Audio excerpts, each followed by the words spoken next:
In the Pokrovsky direction, the Russians are increasing the intensity of the attack, trying to advance. New waves of enemy assaults are preventing our units from leveling the front line. The Russian troops are accumulating forces for further breakthroughs in the already captured residential area, Pokrovskaya. To knock them out of there, heavy artillery is needed. Our military corvette Stanislav Kukarchuk saw how the French self-propelled artillery, Mount Caesar, in the hands of our gunners turned into powerful weapons of destruction for the Russians. Take a look yourself and at the same time, join the team's fundraising effort. Details for Starlink terminals for the 147th Separate Artillery Brigade of the Air Assault Forces. The payment details are on your screens.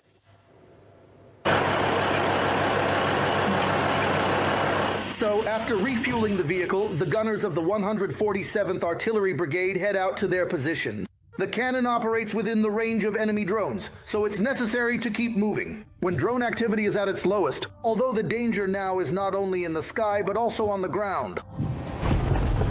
Both the paved road and the grassy field have become extremely slippery today. Wouldn't you say that is the case? Yeah, we reached the position without any incidents. But despite what seems to be a relatively calm winter morning, the artillerymen are in full combat readiness. The order to engage could come at any moment. Hey Sonia, come on, there's about to be a great fire show. Well, they're about to give the order. Ready for battle? Yes, that's right. A few minutes to get ready, warm up the vehicle, and the French Caesar moves out to the firing position. This powerful, long-range 155mm gun is exactly what is so needed near Pokrovsk right now. It easily destroys the fortifications where the Russians are amassing forces for assaults. The gunners have plenty of work to do. Well, this is already the third time today. At 7:30 in the morning, we're heading out to the firing position for the third time. We've been running around since 3 o'clock in the morning today. That's the situation. Aiming and adjustment of the gun are automatic, so preparations for firing happen quickly. However, Caesar does have its downside. The smoke from the shot reveals the position and the gun immediately becomes a target for enemy drones. The crew constantly keeps a close watch on the sky. The sky is so-so, neither dirty nor clear. In our area, it's clear for now. We'll keep watch. Load now?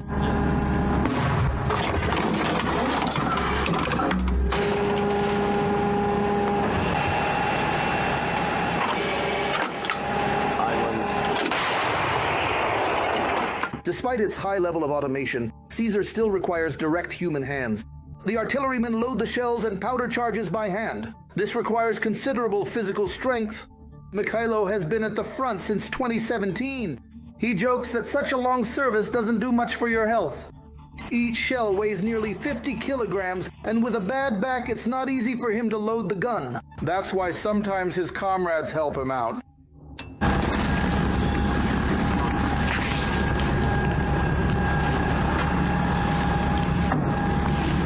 Occasionally, they hand them over. If there are extra hands available, you can pass them along.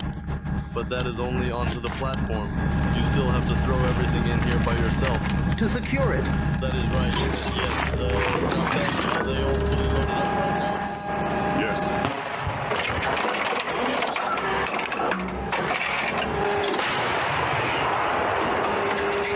Operating at a high pace, the Caesar crew is able to engage several targets at once.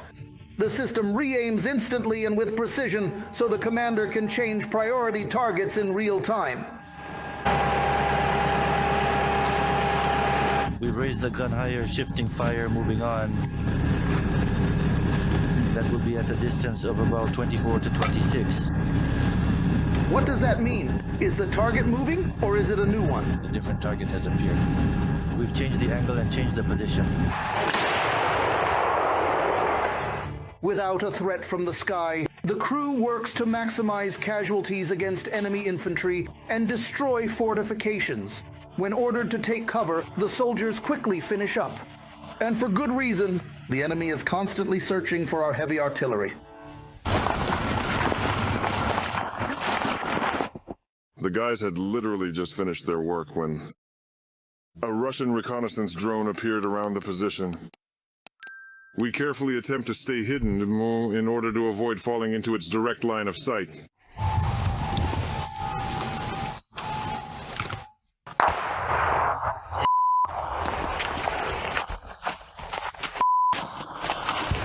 Because of the constant danger, artillerymen need to be not only skilled at shooting, but also quick at camouflaging themselves. And hiding such a huge cannon is not that easy. Well, it's hard to hide it, honestly speaking. This one is still manageable. The second generation is twice as big. That's the heavy one. And this one is, bigger, smaller. Heavy long-range artillery is simply irreplaceable at the front right now. When used skillfully, it can sometimes do things that seem impossible, things that even drones aren't capable of yet. For example, it can create a kind of fiery barrier in front of our infantry positions. After all, it's our gunners who provide cover for them. I strongly believe that we must not allow the infantry to engage in direct close combat. That's the single most important priority. It's very tough there. There are many targets, the gun is assigned to each target and works on it. It finishes there in 20 minutes. A new target. A new target, a new target. Let's put it this way, they don't get any rest. So what can we do? We won't be able to do our job. And every day the Hermashi continue to carry out their extremely important work. After all, the enemy simply hasn't left any other choice. Stanislav Kukarchuk, Vyacheslav Ramotan, Oleg Kukarsky. Details on the Intermarathon TV channel. United News. Pokrovsk and Mirnohrad remain the hottest spots on the Donetsk front. The Russians are actively taking advantage of the bad weather to infiltrate and advance. The enemy managed to make gains in Rivne and is simultaneously putting pressure near Rodinske and Hryshin. The occupiers are trying to take full control over the logistics. This onslaught is being held back by the paratroopers of the 79th Brigade. Since summer, they have been grinding down the Russians in Mirnohrad and are now slowing the enemy's advance. But the defenders constantly need drones, so we ask you to join the fundraising effort. More about the situation near Mirnohrad in the report by Ole Kornienko. Harvester. On the asphalt. And at this height, sir, let's move east with you so we can see this entire movement. Burned out pickups and armored vehicles, this is one of the roads to Pokrovsky Mirnohrad. All on just a small patch of land. A dozen pieces of destroyed equipment. The Russians mine and attack our logistics routes with drones. They have created special units, specifically tailored for this task. They might let infantry pass and fly further until they spot a vehicle that presumably is delivering, say, ammunition or equipment for those same firing positions. If the equipment for the firing positions doesn't make it, it creates problems for the units.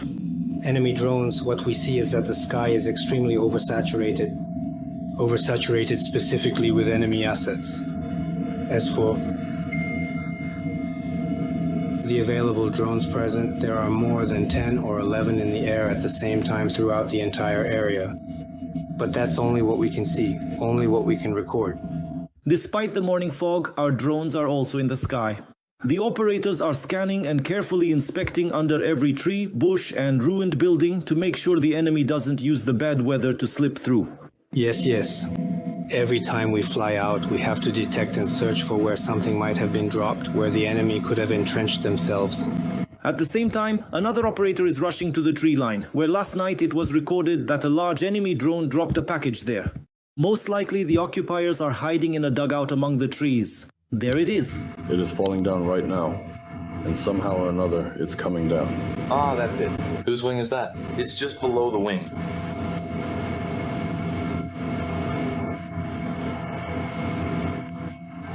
With the package, our drone is heading there as well. An anti-tank mine is flying toward the entrance of the shelter. Everything around is blown apart.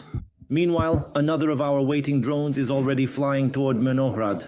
They wrote Mirnohrad Patrol. Is that the hospital? Yes, the hospital. Once a city of thousands, now Semesh is engulfed in flames and ruins. You can't find a single intact building here. In their attempt to capture Mirnohrad, the Russians burned everything down with guided aerial bombs. Now they're trying to gain a foothold there and are bringing in equipment for further advances. They regularly build up their forces, replenish their losses, and also pull in reserves. Of course, in their plans, they're not backing down from this. They're planning somewhere, waiting for favorable weather conditions, maybe after something happens there. They want to make a bigger impression on our pilots, thinking that we'll be left without any support, and to seize that moment to advance with their armored vehicles and infantry units. For almost 4 years of the full-scale war, the paratroopers of the 79th Brigade have constantly had to hold the defense on the most difficult sections of the front. Marinka-Kurakiv direction, just here, near Pokrovsk and Mirnohrad. In the past few months alone, the enemy has lost up to 15,000 personnel. They say that's for the entire corps, cheap. That includes both killed and wounded. And these burned and destroyed vehicles are the price that the defense forces have to pay every day so that the occupiers do not advance rapidly. Oleg Kornienko, Oleksiy Devchenko, Zakhar Komach, Fakto, ICTV United News. Let's take a direct look at the line of combat engagement. Today we'll start with the section of the front, let's call it around Pokrovsk and Mirnohrad. Overall, as of today, we are talking about quite a large and expansive area with a total length of well over 70 kilometers. That is if you count from the village of Muravka along with Novomykolaivka in the far southwest. And then this entire front line stretches all the way across the landscape. With all its various curves and bends, it extends all the way to the northeast, specifically to the section located between Kuchayavi Yar and Sofivka. In fact, the enemy launches attacks every single day, sometimes even around the clock, and does so along the entire length of this stretch of the LBZ, which is more than 70 kilometers long. At the same time, the enemy's losses, at least according to reports from the Ukrainian General Staff last week, have exceeded those of the previous week. 290 enemy soldiers eliminated per 1 square kilometer of captured Ukrainian territory. And this is not only in the Pokrovsk-Mirnohrad direction, but across the entire front. But considering that the Pokrovsk-Mirnohrad sector remains one of the hottest spots, it is absolutely clear that the Moscow generals have no regard for their expendable infantry here. On the other hand, again, according to the Ukrainian General Staff, for at least the past 2 months, the Kremlin has no longer been able to fully compensate for its losses with new recruits in its frontline units. The sectors, areas, and strategic directions of the fiercest, most intense confrontations remain virtually unchanged here. These zones include Sofivka, Shakhove, Kuchery Yar, Novoye Shakhove, Dorozhnya Ivanivka, and Belitske on the far eastern flank. The entire stretch along the T05-15 highway, which connects Pokrovsk with Dobropilia, on the section from Suketsky and Dorivna, a continuous battle is essentially ongoing.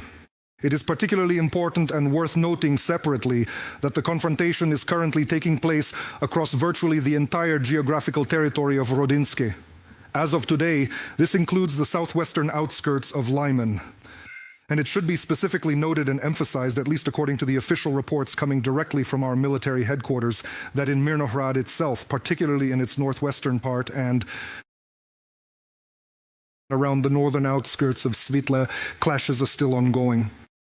Quite obviously, the specific area and the point located right around the intersection of the highways. May 15th, which we mentioned today, and N32, which actually comes from Kostiantynivka. From Kostiantynivka, it leads to Pokrovsk and then turns into the highway to Dnipropetrovsk. This section here, such a main logistical hub, appears to be under the control of the Muscovites as of today, as is the village of Rivny, which adjoins this area from the northeast. At the same time, the most optimistic open sources show the presence of pockets of Ukrainian resistance, at least in the northeastern part of Mirnohrad itself, and a more or less stable line of Ukrainian defense, which now stretches mainly north of the Hryshenka River, goes to Hryshin itself, to its eastern outskirts, then on the western flank passes through Kotline, the northern outskirts of Udakhna, and crosses conditionally. In the area of the administrative border between Donetsk and Dnipropetrovsk regions, it crosses the Solona River and is already approaching Novomykolaivka and Muravka on the southern bank of the river. A serious factor in this sector remains the vast so-called interpositional space, or what is commonly referred to as the gray zone, between the established Ukrainian defensive line and the forward hideouts of the occupiers. The distance between them here in most cases reaches up to 3 kilometers and in some places exceeds 5, but it is definitely territory, a vast territory, where both Ukrainian forward positions and situational hideouts of the occupiers are present at the same time. As before, the main strike force of the Muscovites, particularly on the eastern flank, consists of assault groups from about 5 Russian motorized rifle brigades of the 51st Combined Arms Army. In particular, the following are attacking here: the 1st, 114th, 132nd, and 9th Brigades, and directly in Mirnohrad. In terms of primary offensive operations, the 5th Motorized Rifle Brigade is currently advancing through Pokrovsk to the north and towards Hreyshin. First and foremost, the enemy is actively deploying regiments of the 76th Air Assault Division, units of the 2nd Combined Arms Army, including at least the 71st Separate Battalion, and the 24th Special Purpose Brigade. In the western part of the sector, where previously the Muscovites operated with the main forces of their 41st Combined Arms Army. For more details about the dynamics of events in this sector, particularly around and near Mirnohrad, I hope we now have the opportunity to speak with the press officer of the 38th Separate Marine Brigade, named after Hetman Petro Sahaydachny, Miroslav Krivoruchko, who is joining us in the studio. Miroslav, welcome. I am wishing you very good health. First, I want to draw our viewers' attention. A QR code should appear on your screens. This time, the fundraiser is for an SUV. For the soldiers of the 38th Marine Brigade, it goes without saying that reliable transport is the key to connecting the rear with the frontline positions. So, if you can, don't stay on the sidelines. Support this aid for the front. Miroslav, the first question is almost a ritual now, but it's impossible not to ask it. So, I'll ask you directly. Are Ukrainian soldiers still present directly in Mirnohrad? Or has the war already completely rolled beyond the northern and western outskirts? The situation in the Mirnohrad area remains difficult and dynamic. The fighting is highly fluid and maneuverable in nature, and to speak of a definitive line that is positioned well beyond the city limits would not be entirely accurate. In certain areas, fighting is still ongoing, and the situation can change rapidly depending on the circumstances. So this is not a story about the war having completely receded somewhere and no longer affecting the city at all. The city remains a combat zone. Tell me, has the intensity of enemy attacks in the sector at the end of February changed in any way compared to the beginning of the month? And how does the enemy's attempt to storm the Ukrainian defensive line look overall now? Well, look, the intensity of attacks at the end of the month remained high. The enemy is constantly trying to maintain pressure. It's not a wave-like situation with a complete pause and a sudden surge. It's more of a systematic strain. And of course, there are landings as well. As for a stable line in urban combat conditions, it's not a continuous trench, it's a network of positions, strong points, and control over specific streets and buildings. You could say it's a defense system with separate resistance nodes that interact with each other. Miroslav, is the enemy's armored vehicles currently appearing on the front line? Or are all the attacks by the Russians exclusively infantry-based? Armored vehicles are used from time to time, but very cautiously. The primary tactical instrument of the enemy is their assault groups. These vehicles are utilized either for the transportation of infantry personnel or to provide fire support in certain specific areas. There are currently no massive armored breakthroughs observed in urban areas.